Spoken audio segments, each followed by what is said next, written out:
Оставките поднесени, причините непознати. Двајца членови го напуштаат судскиот совет. Мирјана Радевска-Стевкова, која доаѓа од Врховниот суд, и Зоран Герасимовски од апелација, не сакаат повеќе да бидат дел од највисокото судско тело. Оставките се депонирани до претседателот Сашко Ѓорѓиев, но во јавноста не се споделува што ги натерало на ваков потек, ниту се знае кога ќе биде закажана седницата за нивно констатирање. За сега можеме да потврдиме дека има поднесено оставки. Оставките доаѓаат по критиките за судскиот совет кои пристигнаа дури од меѓународната заедница, која на високото судско тело го оцени како нелегитимно, а и домашната правна фила побара оставки од сите членови.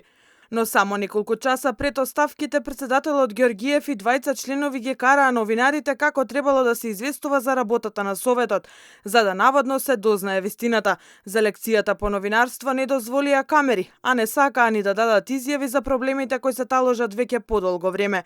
Судската служба 2000 на број ќе остане без месечните додатоци кои беа скратени поради зголемувањето од 78% на платите на судиите. Службениците и судските полицајци се закануваат со штрајк, а Ѓорѓиев се жали дека Министерството за финансии не им ги одобрува за исплаќање. Состојбата е алармантна. Судската администрација најавува штрајк поради укинувањето на додатокот од плата, додека на судиите платата им е зголемена за 78%.